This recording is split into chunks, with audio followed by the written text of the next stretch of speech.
혹시 녹화하다가 얘가 깜빡깜빡되면 좀 알려줘. 깜빡깜빡되면 이게 충전이 잘 안 되는 모양이야. 자, 페이지 18페이지.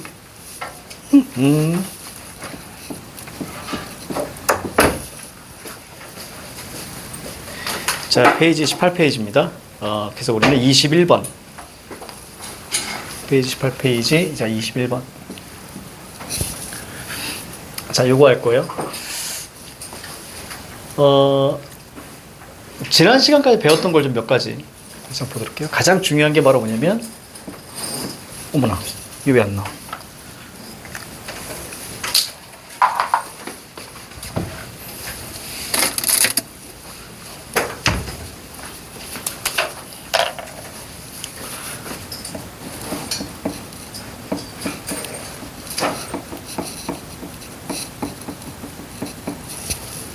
자, 시조가사. 자, 시조가사는 우리가 작가의 유무로 우리가 판단할 수 있어요. 그래서 작가가 있으면 두 가지, 사대부와 그다음에 기생 이렇게 끌고 가셔야 됩니다. 자, 이때 우리가 기생은 자, 세 사람 바로 황진이, 자, 그다음에 무슨 랑, 무슨 월, 그렇죠? 자, 요 얘네들이 아니면 무조건 사대부다라고 생각하시면 돼요. 사대부의 지향적 가치는 세 가지. 자, 첫 번째 바로 유교적 가치. 자, 기본적으로 여러분들은 뭘 알고 있으라? 충. 그래서 기본적으로 이렇게만 좀 알고 있어요. 자, 두 번째 우리가 무욕적 가치라고 합니다. 선생님은 가볍게. 자, 무신무욕. 자, 그 다음에 뒤에는 우리가 자연친화. 이렇게 그냥 알고 계세요. 자, 그 다음에 세 번째는 학문수양. 자, 기생의 우리가 지향적 가치는 그리움이라고 그랬습니다. 오빠 그리워. 그치? 자, 이게 기본이야. 이거 머릿속에 박아두고 계셔야 돼요. 그래야 저걸 바탕으로 해서 많은 것들을 우리가 끌고 갈 수 있어요. 지난 시간 거 다시 자, 강조하는 거예요. 우리 아마 8월 말, 아니면 그 이전부터 들어갈 것 같아. 그러니까 8월, 셋째 주? 넷째 주? 이 정도 들어갈 것 같아. 우리가 시조가 어느 정도 마무리 돼야 되거든요. 그래서 시조 같은 경우는 이번 주하고 다음 주에 좀 마무리, 길게면 이제 다다음 주까지. 그러니까 우리가 8월 말부터는 우리가 이제 시험 대비로 들어간다 라고 생각하시면 돼요. 그래서 10월 16일인데 너희들 학교가 10월 16일이니까 그때부터 자연스럽게 시조가 마무리되면서 우리 그거 들어가시면 돼요. 관동별곡 자연스럽게 들어갈 거예요. 알겠죠? 관동별곡. 여러분들 관동별곡 있나? 송민국인가 잘 모르겠네. 있다 그랬지 쌤이. 출판사가 너무 많으니까. 그래서 자연스럽게 관동별곡 우리가 들어가야 돼. 자, 요게 기본입니다. 요게 가장 기본이에요. 기본. 자, 물론 쌤이 이제 오늘은 좀 추가되는 거 하나 좀 보여줄게요. 추가되는 거. 자, 우리가 현대시를 할 때 자, 부정적 현실들이 몇 개 있었어. 그래서 부정적 현실들 같은 경우 현대시에서는 부조리한 시대 현실, 그래서 역사적과 사회적 상황, 자, 그 다음에 대상의 부재 및 결핍인 이별, 이렇게 있었거든. 고전시가도 선생님은 좀 정리를 해봤어요. 선생님이 쭉 정리해 보니까 자, 총 세 가지가 있더라고. 1번, 자, 쓰면서 보세요. 3번. 바로 고전시가의 부정적 현실이에요. 우리 그 전에 거 못 들은 거는 다음 주에 선생님이 녹화할 거야. 지난주에 선생님이 깜빡했거든. 그래서 다음 주에 다른 학교가 시조를 자연스럽게 들어가니까 그때 녹화해서 올려서 알려줄게. 알겠지? 자, 고전시가의 부정적 현실입니다. 이거 이제 새롭게 하는 거예요. 자, 속세가 두 가지예요. 첫 번째 속세가 있고요. 우리가 속세를 다른 말로 우리는 세속이라는 표현을 써요. 우리 이게 다예요. 그만둔 거 아닙니다. 자, 그래서 지금 찍어서 올려야 돼요, 선생님이. 원래는 선생님이 한 3일, 4일 쉬려고 그랬거든. 그 뭐라고 하냐면, 그 학원 방학들이 좀 있지 않아? 그래서 그 쉬려고 그랬는데, 내가 특별히 할 게 없더라고.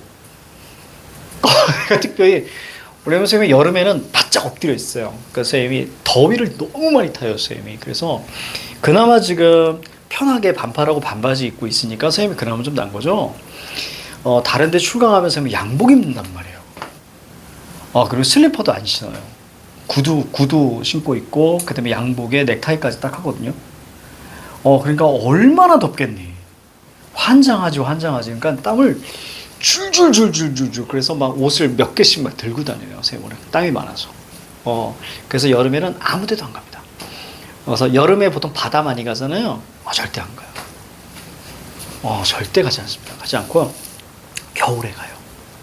겨울에 겨울바다 보러 가요. 그래서 그 뭐 산 안 가요. 산을 타는 이유를 모르겠어요. 군에 있을 때 워낙 매일 하루 3번씩 436 꽂으라 그래서 계양산보다 좀 더 높아요. 거기를 하루에 3번씩 왔다 갔다 했기 때문에 산은 진절머리하네요. 나에게 있어서 산이라는 건 그냥 흙 무더기일 뿐이야. 조금 더 의미를 집어넣으면 그냥 원래 인생이 산으로 가잖아요. 그래서 굳이 그래서 원래 산도 별로 좋아하지 않아요. 좋아하지 않고 이제 가을 되면 이제 선생님의 활동성이 이제 서서히 나타나기 시작합니다. 그래서 가을 되면 여기저기 막 돌아다녀요. 특히 이제 늘 가는 게 11월 달에는 늘 고궁을 가죠. 선생님하고 좀 안 어울리게. 그래서 경복궁에 좀 많이 갑니다. 거기 가면 막 고향에 온 것 같고 마음이 편안해집니다. 특히 이제 근정전. 그 왕이 이제 그 어떤 백성들 이렇게 살피고 다스리던 그곳에 가면 막 내 집에 온 것 같고 잘 모르겠어. 막 그런 게 있어. 전생에 세자였나 봐. 그래서 검사를 해봤더니 신라 때 기생이었대요. 이게 뭐야? 자, 아무튼 그래. 자, 부정적 현실. 그래서 나는 고전하면 기분이 좋아. 내 얘기 같고 막. 기생 말고요. 기생 말고. 자, 첫 번째 속세고요. 자, 그럼 여기서 속세의 의미는 바로 뭐냐면 부귀영화입니다. 부귀영화. 그러면 자, 어떤 걸 제가 쓰면서 봐야 돼. 어떤 걸 지향하냐면 당연히 자, 무역 즉 자연을 지향하게 됩니다. 이때 자연은 바로 뭐죠? 자, 무역적 가치야. 무역. 자, 무역이 뭐라고요? 욕심이 없는. 즉 무신무역을 머릿속에 떠올려야 돼. 이거는 우리가 아마 자연스럽게 오늘 넘어가겠네? 자연스럽게 오늘 자연친화까지 가겠는데? 자, 이렇게. 그래서 관동별곡 우리가 할 때, 관동별곡에 우리가 알아야 되는 50%의 자연친화식. 그거 다 할 수 없잖아요? 그래서 마찬가지로 원리로 해서 이렇게 끌고 갈 거니까, 자, 보시면 되고요. 자, 그래서 자연을 지향하게 되는 거죠. 자, 두 번째. 자, 두 번째는 또 속세입니다. 자, 우리가 이제 지금 우리가 이렇게 있는 이곳을 우리는 속세라고 이야기하는 거야. 자, 여기서 속세의 자, 속성은 뭐냐면 탐관오리예요. 탐관오리.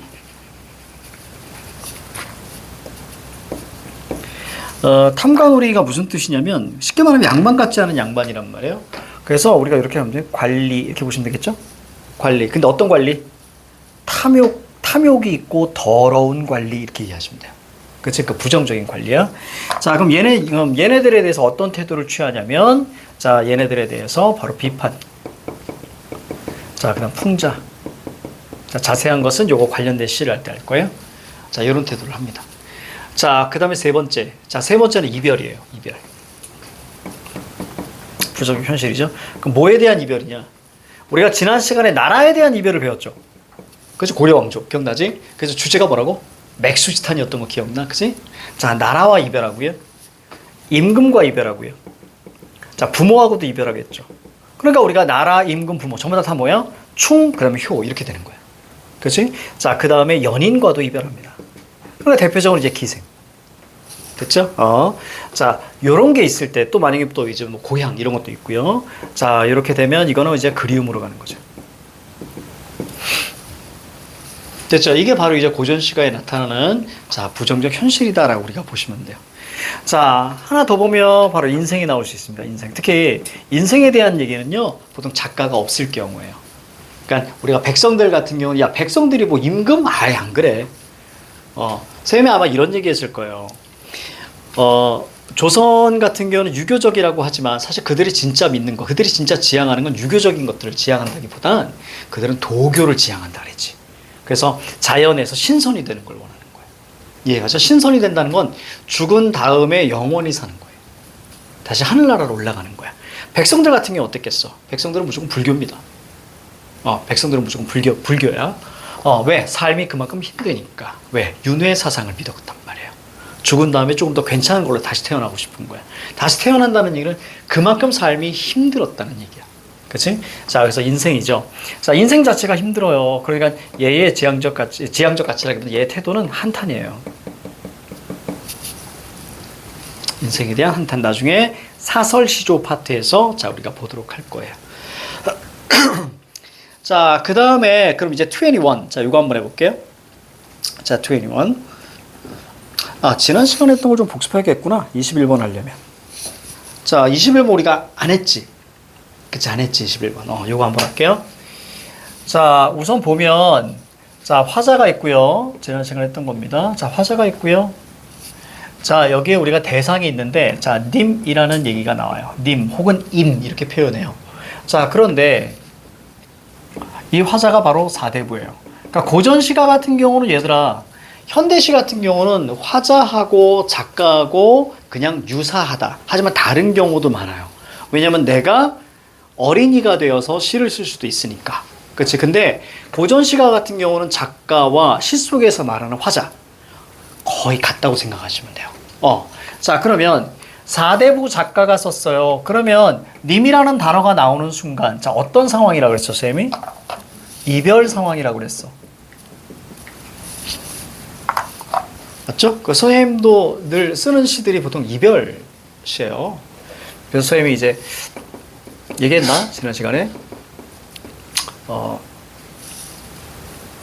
창작의 날씨. 교보문고에서 나오는 플랫폼인데 여기다 시 연재하고 있거든요. 드디어 10위권으로 들어왔습니다. 드디어 10위권으로 들어왔어요. 20위권이었는데 오늘 딱 확인하니까 19위. 전체 한 달 반 만에. 그래서 거기서는 이제 선생님이 이제 흐채로 활동하고 있어요. 내 이름을 흐채. 이렇게 했습니다. 그래서 이렇게 활동하고 있어요. 관심 있으면 나중에 들어서 보세요. 쌤 씨 괜찮거든요. 그래서 썼던 것들을 계속 올리고 있으니까 지금 한 60편, 67편 이렇게 올렸으니까 앞으로 한 30편 남았어요. 이런 것들을. 그럼 이제 바로 시집이 나올 거예요. 그래서 우선은 적어도 3위 안에 들어야 되지 않을까. 그래서 조회수하고 뭐 이런 것들 해가지고 지금 이렇게 되고 있습니다. 다들 나인 줄 모를 거야. 장병의 날씨. 자, 뭐 앱도 있더라고. 자, 볼게요. 이별입니다. 자, 그럼 게임 끝났어. 자, 그럼 태도는 뭐야? 화자는 님에 대해서 뭐해?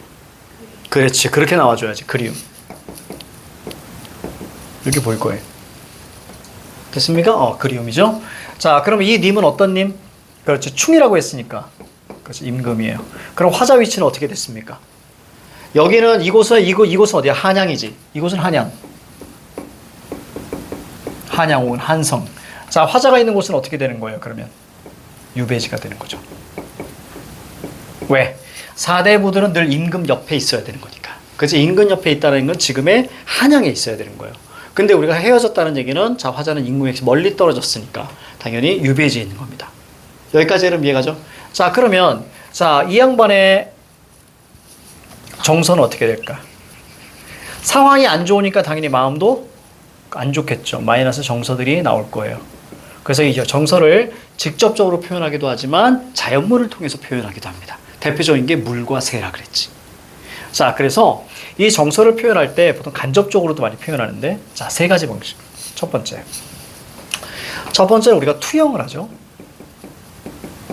투영을 합니다. 그래서 어떤 물이나 혹은 새 이렇게 표현하고요. 그 다음에 우리가 지난 시간에 배웠던 사군자. 자, 이런 자신의 충을 보통 이야기를 하죠. 즉, 투영이라는 것은 마음을 담는다 그랬어. 그치? 마음을 담는 거야. 자, 내가 슬퍼. 근데 내 마음을 어디에 담어? 새에 담는 거야. 새도 슬피 우는 거야. 이렇게 표현한다고. 그럼 나의 마음을 새에 담았으니까. 됐죠? 새는 투영된 객관적 성간물이라고 이야기하는 거야. 자, 그 다음에 두 번째. 장애물이 나오죠. 장애물, 방해물.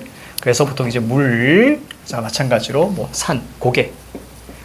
자, 그 다음에 안개나, 자, 구름. 자, 이런 것들로, 자, 보통 방해물을 이야기합니다. 그러니까 자연물은 그냥 고지고대로 보지 않아요. 자, 그 다음에 세 번째, 자, 숫자. 숫자로 나오게 되죠. 그러면, 자, 이것은 거리감을 드러낸다 그랬습니다. 됐습니까? 이럴 때 이게 1번, 2번을 우리가 정서의 간접적 표현이라고 이야기하는 거야. 자, 그래서 전체 흐름이 이거죠. 요걸 머릿속에 기억하셔야 돼요. 자, 그렇다면 이 그립다라는 것을, 자, 임금을 그리워하는 거 한 글자로 뭐라고 해? 충이라고 하는 거예요. 두 글자로 뭐라 그래? 그렇지, 연군. 이렇게 남아줘야 돼. 여기까지 이해가죠? 자, 그 다음에 세 글자로 유교적. 네 글자로 연군지정. 됐습니까? 이렇게 쭉쭉쭉 갈 줄 알아야 되는 거야. 나중에 이거 다 하는 거야. 결국 어디에 수렴하니? 사대부 작가 이쪽으로 가게 돼요. 알겠죠? 요 전체 흐름을 좀 알고 계셔야 됩니다. 자, 그럼 한번 보자. 자, 18페이지 21.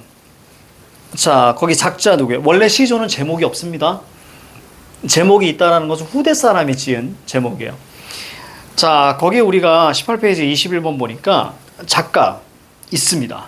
왕방현. 왕방현이라는 작가가 있고, 자, 그럼 이 작가는 방현이. 자, 따라서 우리 뭐야? 사대부. 맞죠? 그럼 사대부니까 세 가지가 머릿속에 떠올라야 돼. 유교적, 무용무심 자연신화, 학문수양. 적어도 얘는 나중에 보더라도 1, 2번은 무조건 떠올라야 돼. 이 앞에가 떠오르지 않더라도 그냥 유교적, 자연신화 이렇게만 머릿속에 떠올라도 괜찮아. 자, 그리고 나서 어떤 단어가 눈에 보이니? 첫 번째 줄에. 님이 눈에 보일 거야. 그치? 님이 눈에 보이지. 그치? 자, 님 동그라미 잡아봐. 자, 그러면 태도는 그리움이 될 거고요. 자, 뭐? 화자와 님은 떨어져 있습니다. 여기까지. 자, 천만리. 자, 요거 세모 잡고. 자, 뭐라고 할래? 거리감. 이렇게 하면 되겠죠? 머나먼 길에 고운님. 자, 님 동그라미 잡았죠? 자, 여의 없고 세모. 보통 시조에서 보통 이제 님이 나오면 사실은 단종이에요. 거의 90%는 단종입니다. 자, 여의 없고 세모 잡고요. 이별이라고 써봐. 자, 그래서 내 마음은 어때요? 둘 데 없어. 그치, 물결쳐. 그래서 어떤 반응을 보이니? 냇가에 앉아 있었어. 이때 저 물도, 자, 물 동그라미. 안이라는 것은 마음이라는 뜻이에요. 내 안에 너 있다. 뭐 이거 아주 명대사 있잖아. 그치? 이런 거 실제로 들으면, 얼마나 오글거릴까. 그치? 여러분들 좋아한다는 남자가 탁 나타나가지고, 이 안에 너 있다. 정말. 그런 얘기를 어떻게 새치혀로 얘기할 수 있지? 현실에서. 그런 생각이 드네. 자, 안이라는 것은 여러분 마음이라는 뜻이에요. 그래서, 자, 내 마음 같도다. 자, 그러니까, 그럼 질문 던집니다. 화자와 물의 관계는, 자, 두 가지. 대비야, 동일시야, 어떤 거? 동일시, 그렇지. 그러니까 물에다가 동일시라고 써봐. 그러면 선제에서 이렇게 나오는 거야. 자연물을 통해 이렇게 나오게 되는 거야. 됐죠? 자, 울어 밤길 예놓다. 자, 울어 밤길 예놓다. 자, 요거 좀 중요한 문장인데. 자, 울어 밤길을 거기 예놓다 이렇게 나와 있죠? 자, 예놓다. 자, 이렇게 되면 자, 먼저 옛날은 자, 전부 다 이어적기라고 해서 소리 나는 대로 썼어요. 그러니까 어떻게 해줘요? 리을을 앞으로 당기셔야 되는 거예요. 리을을 앞으로 당기면 어떻게 돼요? 그렇지. 이렇게 끌고 가지고요. 예다. 자, 예다 같은 경우는 자, 이쪽으로 좀 와볼까요? 자, 두 가지가 있어요. 여다가 있고요. 그 다음에 예다가 있습니다. 두음법칙 써서 여다, 예다 이렇게 쓰기도 해. 이때 얘네들은 두 가지 의미가 있죠. 사람과 같이 나오게 되면 얘네들은 지내다의 의미가 되지만 사람이 아니고요. 어떤 공간과 같이 나오면 얘는 지나가다. 자, 이렇게. 자, 그럼 보세요. 자, 울어서 예. 그럼 앞에 보니까 뭐야? 물이 그죠? 사물이죠. 그러니까 물이 지내다야? 물이 지나가다. 그렇지. 이렇게 가져야죠.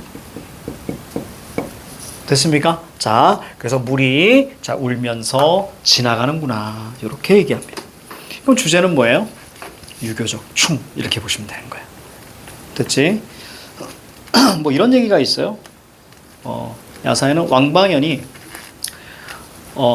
영월로 그 8살 그 단종을 단종이 뭐 이런 얘기 있어. 단종을 데리고 유배지까지 얘가 호송해 갔다라는 설도 있고요. 그래서 유배지에 놓고 돌아오면서 냇가에 앉아서 울었다. 뭐 이런 얘기도 있고요. 그러니까 왕방현이 이제 그때 당시 이제 형족 쉽게 말하면 지금으로 따지면 그냥 경찰총장 정도 됐다고 보시면 되겠죠. 그래서 이렇게 했다는 얘기고, 또 하나는 사약을 들고 가다가 차마 전달하지 못하고 그 다음에 이제 앉아서 울었다, 뭐 이런 표현도 있어요. 근데 사실 단종은 사약으로 죽지는 않았죠. 영화 보면, 영화나 이렇게 드라마 같은 거 보면 사약을 마시고 그다음에 갑자기 해가지고 죽잖아요. 그래서 그런 것들, 어떤 극적인 것을 보여주지만 사실은 사약으로 죽지는 않았고요. 어떤 북의 영화를 노린 그 밑에 노비가 아닌데, 노비가 활 시위로 죽였다고 하죠. 목을 졸라서. 뭐 그런 얘기가 있습니다. 그 어린애를. 그래서 죽였다 그래. 그 재밌는 건 이제 사약 나와서 하는 얘기인데, 영화처럼 그렇게 죽지 않아요. 그러니까 독사를 한다라는 것은 여러분들 어떤 유교적인 것에서 맞지 않아요. 왜냐면 유교에서 가장 중요한 건 여러분들 신체 발부 수제 부모라 그래서 부모에게 받은 그런 몸. 그러니까 기본적으로 그러니까 부모에게 받은 몸이나 여러 가지 것들을 함부로 상하게 하면 안 되는 거예요. 심지어 털도 깎으면 안 되는 거예요. 머리도 자르면 안 되는 거예요. 그러니까 머리가 남으니까 남자는 상투로 이렇게 하는 거고요. 그래서 그러니까 당연히 옛날 우리나라 의술 같은 경우는 어땠겠어? 이거 해부했겠어? 못했겠어? 못했겠죠. 그렇지. 이해가죠. 그렇기 때문에 그런 게 전체적으로 다 깔려 있기 때문에 독살로 한 번에 그냥 욱 죽인다? 절대 그러지 않아요. 그래서 아직도 그 뭐라고 하죠? 그 안에 뭐가 들었는지 모른대요. 그 사약의 성분이 어떻게 되는지 잘 모른대요. 그래서 보통 이런 게 많았죠.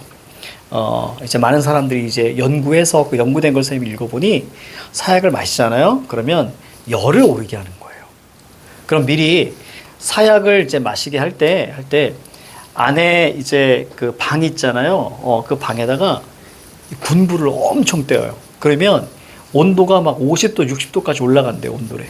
그지? 막 저기 뭐 어떤 데 가면 막 아랫목이라 그래가지고 막 장판 타 있고 막 이런 거 본 적 있어요. 어디 놀러 갔을 때. 막 그런 데 있거든요. 민박이나 이렇게 하면 막 시골집 같은 막 장판이 막 까맣게 타 있어요. 거기에 불이 엄청 올라오는 거거든. 그러면 그렇게 막 떼어놓는 거예요.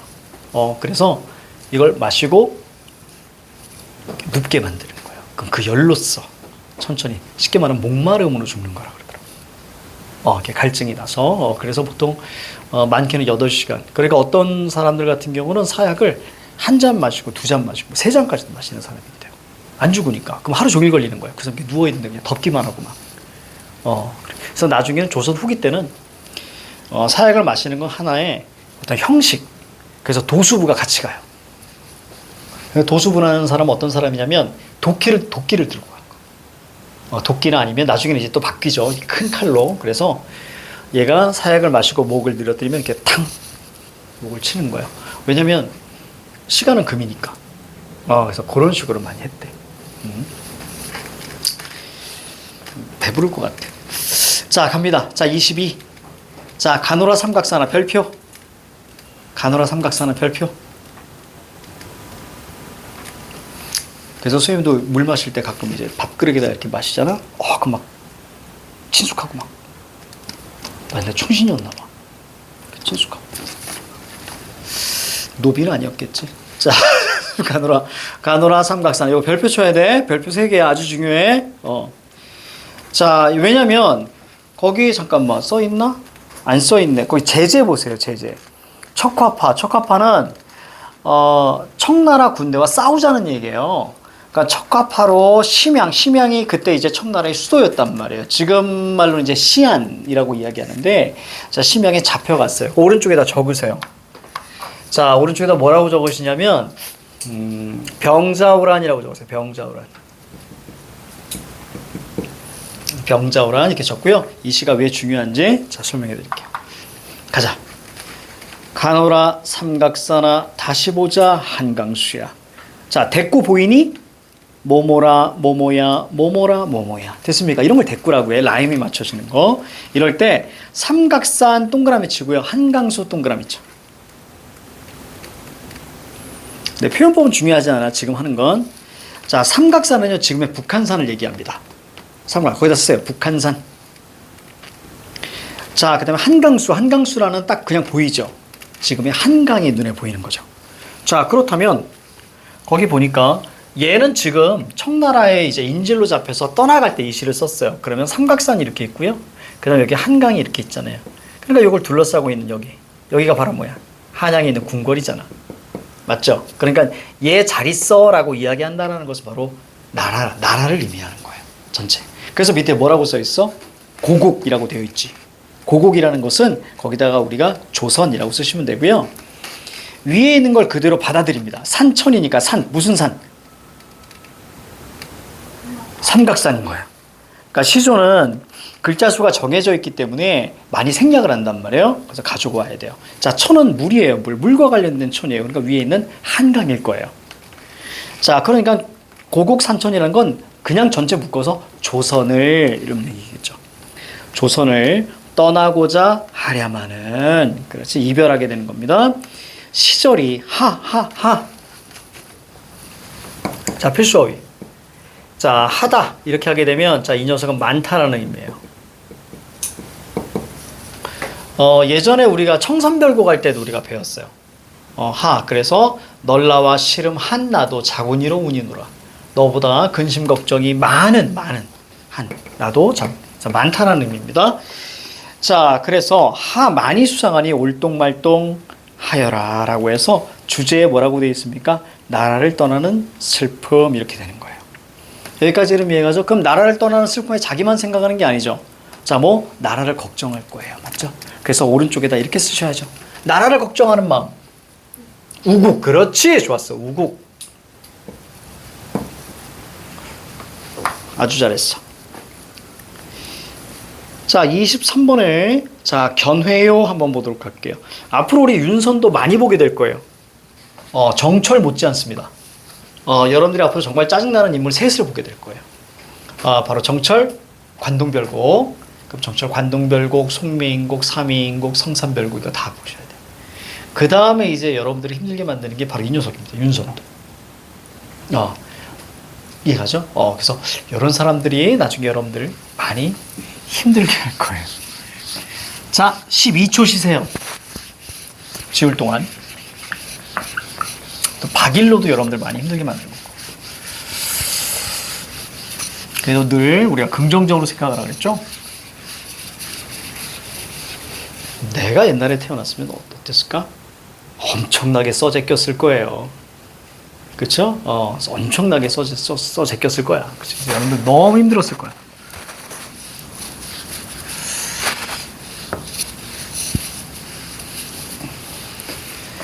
자, 견회요. 자, 윤선도인데요. 먼저 어디부터 출발하는 거야?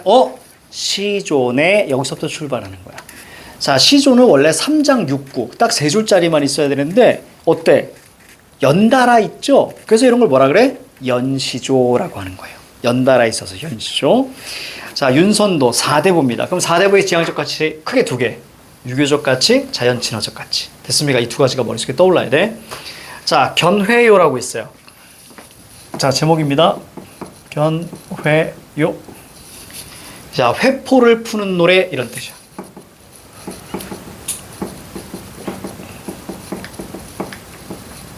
우리가 회포라는 것은 뭐냐면, 이건 그냥 근심거리, 근심, 걱정, 이렇게 넓은 의미로 근심, 걱정 정도로 보면 돼요.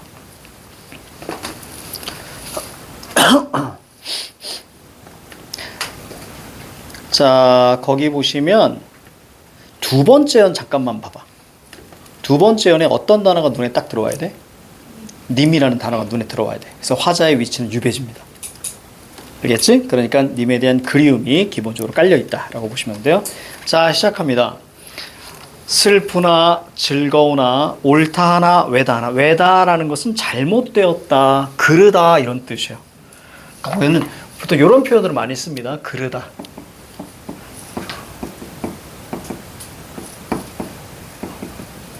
보통 이렇게 많이 써요. 그래서 외다. 그래서 그릇된 손, 그래서 왼손 이렇게 얘기하는 거예요. 그래서 우리가 전부 다 오른쪽. 그죠? 오른쪽을 보통 바른 손이라고 이야기하죠. 그 왼손은 그릇된 손이라고 얘기하는 거예요. 그런 이제 인식이야, 인식. 그 시대 인식. 근데 왼손잡이가 좀 멋있지 않니? 난 늘 그런데. 난 왼손잡이 너무 멋있어.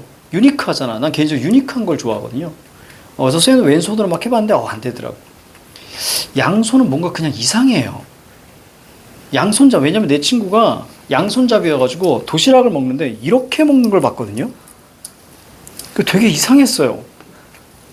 야, 너무 이상했어. 그러니까 숫자를 먹을 때 이렇게 먹고 이쪽으로 이미 반찬을 들고 있어. 이렇게 먹는 거야. 난 너무 신기했거든. 그게 너무 신기했는데 아무튼 그런 게 있더라고. 자, 아무튼 왼손은 자 외다. 자 그릇되다. 슬프나 즐거우나 옳다나 그릇되다. 대꾸도 있고요, 대조도 있어요. 보여요? 슬프다, 즐겁다, 대조 있고요. 그리고 옳다, 외다, 대조 있어요. 또 하나 뭐뭐나 뭐뭐나 뭐뭐나 뭐뭐나 보입니까? 그렇지? 대꾸도 있고 대조도 있고 다 있는 거예요, 여기에. 자, 내 몸에 해올 일만 닦고 닦을 뿐이언정. 즉, 내 할 일만 할 뿐이언정. 이런 뜻이겠죠? 내 할 일만 할 뿐이언정. 그 밖에 연합은 일. 자, 요 표현, 윤손도 정말 많이 쓰는 표현이에요. 자, 그 밖에 그 밖이라는 건 바로 뭐예요? 내 할 일만 하고 그 연함은 남은 일이야. 이런 뜻이야. 그러니까 연함은 세모 잡아봐. 이거 부정이죠. 그렇지? 내 할 일만 하고 그 밖에 남은 일이야. 됐습니까? 세모 잡고요. 분별할 줄 이씨일이야. 자, 분별할 줄. 분별이라는 것은 여러분들 구별 이렇게 이해하시면 편해요. 그럼 구별한다 안 한다? 구별하지 않는다. 가리지 않는다. 자, 이런 뜻이에요. 있으랴 이렇게 얘기했으니까 묻는 형식을 취했죠. 그러니까 이런 거 우린 뭐라 그래? 상대의 대답을 원하는 거야? 아니죠. 그러니까 이런 거 우린 서리법이라고 하는 거야. 평소에 서리법 많이 쓰죠? 이거 맞춰봐. 그럼 뭐또 이렇게 하자. 내가 이거 모를 줄 알아? 이렇게. 묻는 형식을 얘기하는 거잖아요. 그죠? 하지만 난 뭐야? 안다. 이런 걸 서리법이라고 그래. 그럴 때 이제 우리는 보통 이제 그러죠. 내 친구 하나한테. 야, 내가 이것 좀 모를 줄 알아? 그럼 이제 내 친구들은. 그것도 모를 줄 알아. 이렇게 받아치죠. 자, 갑니다. 그리고 풀어내면 엄청 기뻐해 줍니다. 자, 됐어요. 내 일이 망령된 줄을 나라고 하여 모르겠는가? 서리법은 정말 많이 사용되는 거예요. 그렇죠? 나라고 하여 모르겠는가? 무슨 얘기예요? 내가 망령된 줄 안다. 이런 뜻이에요. 그러니까 망령이라는 건 잘못된 어떤 이런 뜻인데, 그러니까 내가 망령된 줄 안다. 이 마음이 어리다. 자, 이거 중요해요. 어리기라고 돼 있잖아. 자, 적어볼까요? 자, 어리다라는 것은 무슨 뜻이냐면 나이가 적은의 의미가 아니야. 그냥 어리석은 이런 뜻이에요. 자, 필수어입니다. 이 마음이 어리석은 것도 누굴 위한 탓? 님 동그라미. 님을 위한 탓이에요. 님이 바로 누군데? 임금님. 그래서 되게 겸손하죠, 임금 앞에서는. 그래서 제가 이렇게 계속 간언이라고 표현을 해요. 임금님 그러시면 안 됩니다. 이렇게 얘기하는 건 그래, 제가 어리석은 거예요. 하지만 다 님을 위해서 하는 얘기예요. 뭐 이런 얘기겠지. 자, 타시롯의 암을. 자, 암의 세모. 이게 불어가 아니고요. 아무가 이런 뜻이에요. 의미는 아무가 이런 뜻이에요. 자, 세모 쳤지. 그러니까 얘는 바로 뭐야? 간신. 간신이 아무리 일러 바쳐도, 그러니까 무슨 얘기야? 모함하여도. 그치? 아무리 일러 바쳐도 님 동그라미, 님께서 헤아려 보소서. 자, 이런 얘기입니다. 그래서 내가 임금님을 위해서 그렇게 저렇게 행동한 것들 다 망령된다라고 생각하셔도 돼요. 제가 어리석다고 생각하셔도 돼요. 하지만 다 당신을 위한 거예요. 자, 이렇게 보시면 되겠지. 자, 그 다음 추성 진호루 밖에서 울어예는 저시네야. 자, 추성. 자, 성 동그라미 잡으세요. 자, 진호루 루 동그라미. 이거 눈으로 익히세요. 이게 정자야. 알겠지? 추성에. 자, 진호루. 자, 누각 정자 밖에서 울어예는 저시네야. 칠판 봐봐. 울어예는 저시네야. 자, 이거 뭐죠? 그렇지. 정서 체크해야죠. 자, 울어 예다. 두음 법칙 쓴 거예요. 자, 울면서 지나가는, 그러니까 뭐 흐르는 저 시냇물아. 자, 시냇물. 물이다. 그치? 그러면 자연물을 통해서 나의 감정을 투영했을 확률이 매우 높아요. 자, 그런데 지금 우는 건 시냇물이 우는 거예요? 아니면 내가 우는 거예요? 내가 울고 싶은 거죠. 그렇지? 그러니까 여기에다가 마음을 뭐 했겠어? 투영했겠지. 그렇지? 그리운 마음을 투영했을 거야. 따라서 질문 던집니다. 자, 얘는 당연히 객상이고요. 그 객상 중에서 시냇물이 운다. 이거 의인법 아니에요? 의인법이죠? 그럼 감정이입. 그렇지. 여기까지 가야죠. 감이입. 그렇지. 감정이입. 감이입. 됐죠? 그럼 쟤는 객관적 상관물이 되는 거예요. 자, 그럼 감정이입은 뭐예요? 동일시라고 이야기했죠? 그치? 동일시 안에 감정이 들어가면 감정이입이다. 이렇게. 해줄까? 좀 자연스럽게 해줄까? 동일시. 자, 동일시 플러스 의인법. 그치? 그러면 감정이입인 거예요. 됐죠? 그래서 울며 지나가는 저 시냇물아. 시냇물아라고 당연히 의인법 불렀으니까 의인법이고요. 저런 걸 우리는 사실은 대화체라고 해도 돼요. 청자라고 봐도 돼요. 근데 지금 내신이 아니니까. 알겠지? 그냥 이렇게만. 울며 지나가는 저 시냇물아. 무물이는 무엇 하려고 이런 뜻이에요. 무엇 하려고. 주야 필수어휘. 밤낮으로 이런 뜻입니다. 밤낮으로. 주야 필수어휘. 밤낮으로. 근데 선생님 같은 경우는 이게 원래 의미는 밤낮으로인데 선생님은 그냥 영원히 그냥 이렇게 해석하는 편이에요. 아니 끊임없이 이렇게 해석하는 편입니다. 자, 밤낮으로 흐르는다. 자, 요거 중요해요. 자, 니은다나 는다. 는다 해석 어떻게 해야 된다는 거지, 선생님이? 혹시 기억나는 사람 있어? 흐르는다. 뭐뭐? 느냐 이렇게 해석해요. 의문형으로 해석하셔야 돼. 느냐 이렇게 의문형. 느냐. 님 향한 내 뜻. 가로 묶어봐. 물결 쳐봐. 님 향한 내 뜻. 한 글자 뭐라고 쓸래? 충. 그렇지. 님 향한 내 뜻은 무조건 충이죠. 자, 쫓아서 따라서 그칠 줄을 모르는구나. 그러니까 이게 충에 대한 얘기예요. 그래서 어떤 시냇물을 통해서 자신의 어떤 충을 이야기했어요. 산은 길고 길고 물은 멀고 멀고 딱 봐도 여러분들 대꾸 보이죠? 그지? 비슷한 거 이제 보이죠? 이제 여러분들 잘한다. 대꾸하고 서리만 잡아내도 돼요. 대꾸 서리만 잡아내도 고전식 좀 정말 약간 과장하면요. 대꾸하고 서리만 잡아내도 고전시가의 50%는 푼다고 봐요. 형식 문제에서. 그러니까 기본적으로 있다라고 대부분 있다. 어버이 그린 뜻 많고 하다 뭐라 그랬어? 많다라는 뜻이라 그랬죠? 그러니까 우리가 똑같이 쓰기 조금 그런 거야. 많고 좀 그렇잖아. 뭐 밤양갱도 아니고 그치? 달리 아니잖아. 그러니까 많고 하고 이렇게 얘기한 거야. 그치? 자, 오른쪽에다 뭐라고 쓸래? 어버이 그린 뜻 나왔잖아. 기본적으로 유교적인 머릿속에 깔려야 돼. 자, 한 글자 뭐? 효. 그렇죠. 어버이니까 효라고 적어. 어디서 외기러기는? 자, 외기러기 가로 묶어봐. 어머나, 외기러기가 울고 간대. 외기러기 왜 울어? 깜짝이야. 쟤 왜 울어? 쟤 에어컨을 왜 울어? 자, 지금 우는 거 누구야? 그렇지, 나잖아. 근데 외기러기가 운대. 자, 그럼 뭐? 감정이입. 그렇지, 동일시. 감정이입, 동일시.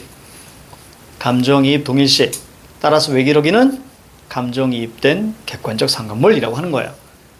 선생님이 객관적 상관물 제일 많은 게 뭐라 그랬어? 물새. 기억나죠? 물과 새, 외기러기. 자, 그래서 이제 그리움을 나타내는 거죠. 외기러기는 울고 가는구나. 그래서 효입니다. 어버이에 대한. 그럼 이 얘기 왜 했을까? 자, 빌드업이에요. 이 여는 빌드업입니다. 정말로 결정은 어디서 내리려고 하냐면 마지막에. 어버이 동그라미 쳐봐. 어버이 그릴 줄을 처음부터 알았다. 처음부터라는 것은 태어날 때부터 이런 뜻이거든요.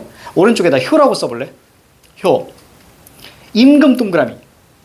임금을 향한 뜻도 하늘이 만들었다는 얘기는 태어날 때부터 만들었다 이런 얘기야. 자, 따라서 오른쪽에다 한 글자 충이라고 쓰세요.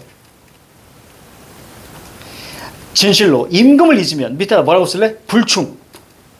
임금을 잊으면 불충. 네 꼴 불효인간으로. 결국 얘가 얘기하고 싶은 건 뭐예요? 효 네 꼴 뭐다? 충이다 이런 얘기지. 우리 이런 거 들어봤어요? 군사부일체? 혹시 들어봤어요? 군자와 그 다음에 스승과 어버이는 하나다. 이런 거죠. 그래서 뭐 거기서 말하는 군자는 임금을 얘기합니다. 임금과 스승과 부모는 하나다. 자, 이런 뜻이에요. 그러니까 여러분들 날 임금이라고 생각하면 되는 거야. 자, 넘어갈게요. 자, 됐습니다. 자, 저 윤손도. 자, 임과 이별한 슬픔. 그래서 연군지정까지 알고 계시면 돼요. 자, 그 다음에 20페이지 넘어갈게요. 여기선 조금 더 이제 약간 마음을 편안히 좀 놓으셔도 돼요. 자, 20초 쉬세요. 여기서부터 좀 편합니다.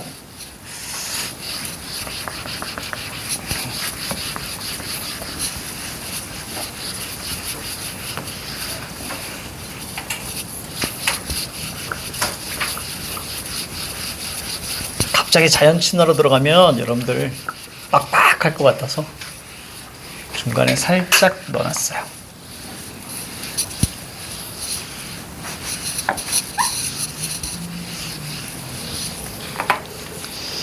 자, 이제 기계예요, 기계. 자, 기계라는 것은 우리가 이제 남자의 호연지기, 자, 그것을 이야기하는 거거든요.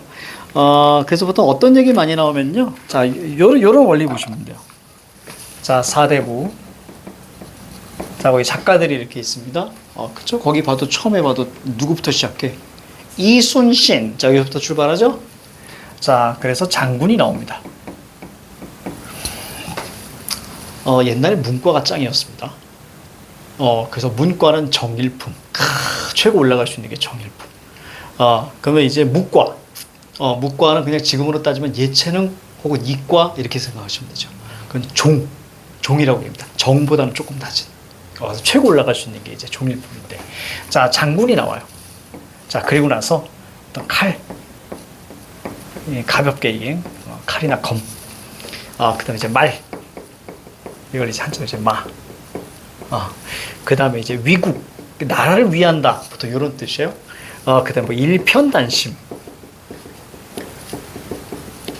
일편단심. 자, 요런 어떤 그 시어들이 많이 나오게 돼요. 그 다음에 무슨 뭐 충. 대놓고 충이라고 얘기합니다. 자, 요것만 적으세요.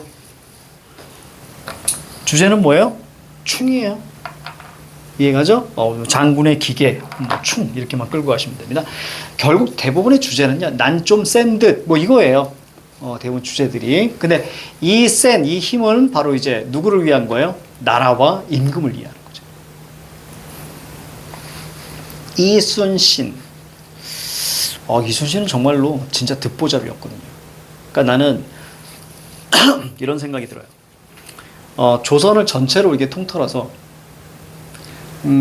정말로 진짜 최악의 임금을 뽑는다면 뭐 연산군은 뺍시다. 그냥 걔는 미친놈이잖아요. 그러니까 막판 이제 2년간 사실 그 앞에까지는 되게 잘했거든요. 막판 2년 때 얘가 이제 미친 거고요. 최악을 뽑는다면 인조입니다. 인조. 그래서 바로 이제 선조, 그 다음에 광해, 그리고 이제 인조죠. 인조는 자기 자식도 질투했죠.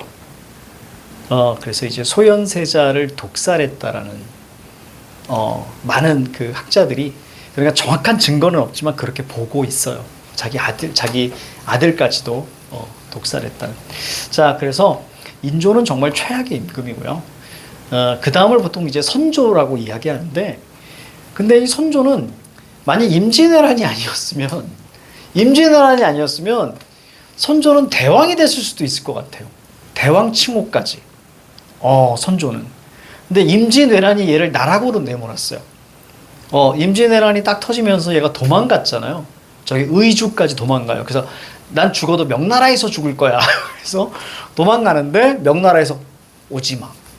이렇게 막은 거죠. 그래서 거기 의주에 있습니다. 의주에 이제 있어서 뭐라 그러냐면, 나는 절대로 외놈들의 손에 죽을 수 없다. 죽더라도 나는 명나라 거기 가서 죽을 거야. 그러면서 이제 이런 또 이제 겁이 좀 많았죠. 그래서 분조라는 걸 합니다. 분조. 그러니까 조정. 그러니까 이제 다스리는 그 조정을 분조 나눠요. 그래서 나는 여기에 있을 테니 광해야, 너는 네가 이제 조선을 다스리는 임금의 역할을 해라. 그래서 조정을 나누는 거예요. 왜냐하면 나누지 않고 얘가 죽어버리면 나라는 끝나는 거잖아요. 근데 마음속에 광해는 죽어도 된다는 거. 그래서 이렇게 보내죠. 그래서 광해가 돌아다닙니다. 그때까지는 괜찮았는데 광해가 나중에는 광해도 이제 질투 때문에 스스로를 망치게 되는 건데, 자, 아무튼 뭐 이렇게 합니다. 알겠죠? 요 얘기를 내가 했나? 일본. 일본의 이제 그 도요토미 히데요시죠. 그때 도요토미 히데요시. 토요토미 히데요시가 이제 일본을 전부 다 통일을 한 후에 그 다음에 이제 조선을 치는데, 좀 재밌는 건 요 배경을 알면 되게 좀 재밌어요. 그러니까 여러분들이 다 알고 있는 배경을 얘기하고 싶지 않고요. 일본 애들이 왜 멘붕이 나갔는지, 그 얘기를 좀 해드릴게요. 멘붕이 왜 나갔는지. 일본은 우리나라도 신분사회가 있었지만 일본도 마찬가지로 신분사회였어요. 그래서 일본의 전쟁은 누구만 할 수 있냐면, 전쟁은 사무라이 계급만 할 수 있었어요. 그리고 사무라이 계급, 얘네가 아니면 나머지는 농민이거나 상인이에요. 이렇게. 근데 우리나라는 평소에는 농사를 짓다가 전쟁 때는 다 같이 병사가 되잖아요. 그치? 그리고 일본 같은 경우는 보통 성을 함락하잖아요. 성을 함락하면 그 성의 주인은 도망가지 않고 끝까지 그 성을 지켰단 말이에요. 그 성과 함께 했어요. 그러다 보니까 그게 되게 미덕이라고 생각했지. 그래서 늘 우리는 알고 있죠. 활복이라고 하죠. 칼을 해가지고 이렇게 쫙 이렇게 해가지고 자살한단 말이에요. 그게 어떤 자신의 되게 사무라이 정신 이렇게 했는데, 일본은 그런 생각을 하고, 그렇지, 한약만 먹으면 조선 등 끝이야, 이 생각을 했던 거죠. 한약만 먹으면 끝이야. 왜? 일본은 그러니까요. 걔네 입장에서 한양성이잖아. 한양성의 그 성주, 그러니까 쉽게 말하면 임금이잖아요. 걔만 사로잡으면 끝이야. 그래서 다른 거 돌보지 않고 미친 듯이 한양을 위해서 가잖아요. 미친 듯이 가는 거예요. 그래서 한양에 도착했는데 임금이 없어. 그러니까 얘네들 멘붕이 온 거야. 어떻게 이럴 수가 있지? 어떻게 성을 놓고 돌아갈 수가 있지? 막 이렇게 멘붕이 오죠. 두 번째 멘붕은 뭐 아까 뭐라 그랬어요? 사무라이들만 이거 한다 그랬잖아요. 근데 갑자기 막 스님들 내려오고 막 엊그제까지 농민이었는데 막 곡괭이 들고 막 덤비고 막, 거기 또 멘붕이 또 이렇게 막 오는 거죠. 그러다가 더 재밌는 건 뭐냐면, 여러분들 이순신 영화 봤는지 모르겠는데, 이 우리나라가 이렇게 있잖아요. 그때 이제 우리나라 전체 최고 그 군수사령관, 다시 말해 지금으로 합참의장, 공군은 없었으니까 그때 육군하고 해군이잖아요. 최고는 육군이었거든요. 그때 조선의 전 군을 담당했던 사람이 권율 장군이에요. 권율 장군. 행주치마 그걸로 유명하죠. 권율 장군. 자, 그럼 봐봐. 얘네가 여기까지 막 몰았어. 일본이 막 몰았어. 그럼 여러분들이 옛날 전쟁에는 뭐가 필요해? 가장 중요한 게 뭘까? 지금도 마찬가지지만 옛날 전쟁. 병사들이 있으면 그 병사들을 매겨야 될 거 아니야. 그러니까 다시 말하면 보급이라고 이야기하죠. 그래서 10만 군사가 좀 가면 보급만 한 10kg에서 15kg 정도 이렇게 된대요. 그러면 여러분들이 이렇게 됐어. 얘네가 여기까지 막 올라갔을 거 아니야. 저 위에까지 막 올라갔을 거 아니야. 그럼 여러분들은 얘네 이제 보급을 해줘야 되잖아. 그래서 우리나라를 침략할 때 제일 먼저 공격하는 데가 바로 여기야. 평야지대. 여기를 잡으면 보급이 되잖아. 근데 그러면 여기 평야지대를 점령을 했어. 그럼 이제 여기에 있는 그 일본 그 왜군들한테 먹을 걸 주기 위해선 육로로 가는 게 빠르겠니? 아니면 바다로 가는 게 빠르겠니? 어떤 게 훨씬 더 안전하고 빠를까? 육로로 가면 위험해요. 지금처럼 경부고속도로, 고속도로가 갈린 게 아니잖아. 그럼 육로로 가게 되면 여기 우리 아까 얘기했잖아요. 의병들 막 들고 일어난다고. 갑자기 막 스님들 막 머리 빡빡 밀고 얼마나 무서워. 막 번쩍번쩍 막 내려. 얼마나 무서워. 그러니까 육로로 가면 자꾸 걸림돌들이 많아. 그러니까 일본이 선택한 건 뭐예요? 배를 타고 이렇게 돌아가면 되겠죠. 그렇지? 근데 우리 순신이 형이 나타나서 자꾸 끊는 거예요. 그러다가 겨울이 찾아옵니다. 다 얼어 죽게 생긴 거예요. 이해가죠? 다 얼어 죽게 생긴 거예요. 배고프고요. 그래서 이들이 우리나라로 귀화하죠. 조선. 그래서 조선으로 귀화해서 일본과 자기 그 조국과 싸우는 그런 장수들을 외장이라고 이야기합니다. 외장. 그래서 우리가 아마 그 영화에서도 일본 말하는 쉽게 말하면 일본 사람인데 우리나라를 위해서 싸우는 스파이 역할도 하고 하는 사람들이, 그래서 성씨 7개가 지금 전해 내려와요. 전쟁이 끝나고 나서 선조가 너무 아주 혁혁한 공을 세웠으니까 성씨를 줍니다. 다시 말하면 우리나라에서 살 수 있는 시민권을 주는 거죠. 좋아요. 그래서 이 7개의 성씨가 지금 내려오고 있어요. 그러니까 어느 누군가는 자신의 시조가 외놈이에요. 선생님은 알고 있어요. 근데 얘기 안 할 거예요. 자, 근데 이제 뭐 그렇습니다. 이런 거. 그리고 이제 이순신, 아까 선조 얘기하려고 그랬구나. 선조가 왜 대왕이냐면요. 우리가 알고 있는 위인들 있죠? 다 선조가 뽑은 거예요. 그때 당시 다 나왔어요. 생각해봐. 율곡이, 그 다음에 이순신, 그 다음에 권율. 그러니까 나라가 위기일 때 엄청난 인재들, 우리가 알고 있는. 심지어 더 대단한 건 뭔 줄 알아요? 이순신은요, 그냥 아무도 모르는 사람이었어요. 그냥 동네 백수? 쉽게 말하면 동네 백수형? 여기 막 이렇게 무릎 나온 추리닝 입고 이제 돌아다니는 형도 있잖아요. 이렇게 무릎 나온 거 이렇게 입고 나서 검정 비닐봉지 이렇게 돌리면 이런 형이었어. 우리 순신이 형 별거 없었어. 근데 그때 당시 그 임진왜란 전체를 이끈 게 유성룡이란 말이에요. 들어봤죠, 유성룡. 유성룡의 어릴 적 친구예요. 그리고 본 것도 막 진짜 십몇 년이 훨씬 더 지났어요.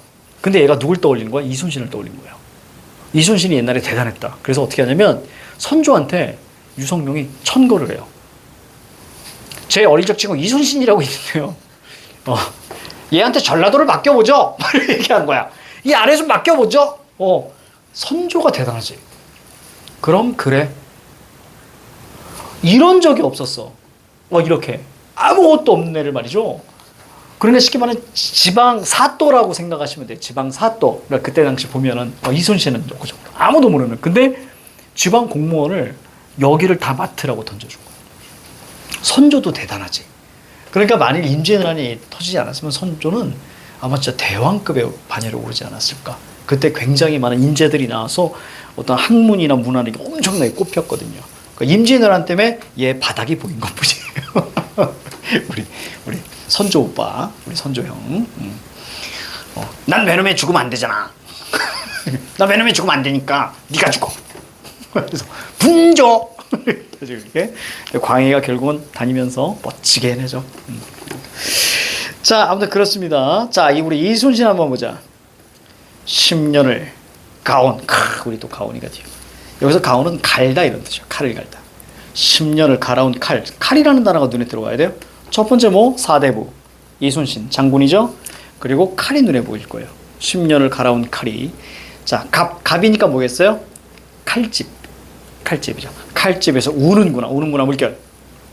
그죠? 막 이렇게 우는 거예요. 우는구나. 관산을 바라보며 산을 바라보며 때때로 만져봅니다. 이 칼을 막 만져보는 거야. 만져보니 대장부에. 자, 예전에 선생님이 칠판 봐요. 시조에 대해서 선생님이 이야기할 때, 자, 봐봐. 자, 34, 34, 34, 34, 혹은 44도 해당된다 그랬죠? 마지막 종장에서 3543. 이럴 때, 얘는 무조건 고정이라고 말씀드렸고, 세 글자 고정. 끝에 여기에서 한자 성어가 나오면 이 녀석이 뭐라 그랬죠, 쌤이? 핵심어. 그래, 기억나지? 그러니까 이 핵심어니까 이 전체 주제를 나타내는 거예요. 거기 어떤 단어가 눈에 보여? 그렇지, 위국이 눈에 보여야지. 됐죠? 위국. 자, 위국이라는 건 바로 뭐죠? 바로 나라를 위한 거니까 한 글자 얘기해. 충. 그렇지, 이렇게 보여야지. 충. 위국, 나라를 위한 거니까. 어느 때에 드릴 수 있을까? 그래서 밑에 쌤이 해석 다 해놨습니다. 좀 일부러 좀 멋있게 했어요. 이순신. 자, 그 다음에 근데 좀 그래. 이순신 라이벌이라고 할 수는 없지만 이순신을 그래도 스스로의 라이벌이라고 생각했던 게 또 곤이에요. 곤이씨. 또 내 아들 또 이름이 또 곤이잖아. 곤이씨. 자, 25번 4대부 누구예요? 김종성. 김종성. 사군육진을 개최한 사람이죠. 자, 김종서 갑니다. 삭풍. 삭풍이 이제 북풍을 이야기합니다. 그러니까 추운 바람이에요. 삭풍은 나무 끝에 불고 달은 눈 속에 찬데. 졸라 맛있구만. 자, 삭풍세모. 자, 찬대세모. 그리고 여기도 우리가 대꾸 보이죠? 뭐뭐는 뭐뭔데 뭐뭐는 뭐뭐다. 네. 말리 변성. 여기선 거리감이라고 하면 안 돼? 그치? 거리감은 언제? 님 나왔을 때. 기억나죠? 이건 뭐야? 말리에 펼쳐진 변방의 성 이런 얘기입니다. 그러니까 만리에 펼쳐진 변방의 성에 일장검을 짚고 서서 일장검 밑줄, 그지? 키워드 보이죠? 검이 뭐야? 칼. 짚고 서서 긴 휘파람, 큰 한 소리에 우와 뭐 이런 거지, 그지? 거칠 것이 없어라. 주제 뭐야? 난 좀 센 듯. 이게 주제야. 난 좀 짱인 듯. 됐죠? 그러니까 대장부의 기계가 딱 나와니까 우리 종서형. 자, 그다음에 26번. 자, 여기까지만 하고 잠깐 쉬죠. 적토마 살찌게 먹여. 자, 거기 그 남이 장군이네. 남이 장군. 봐, 얼마 못 살았지. 거기 봐봐, 진짜 얼마 못 살았지, 그지? 모함에 죽어요. 근데 젊은 나이에 모함에 죽는데 아무도 안 도와주고요. 스스로가 그냥 그 모함을 받아들여요. 아직도 신기해요. 왜 그랬는지. 남이 장군이에요. 되게 젊은 장수였는데. 자, 적토마 밑줄.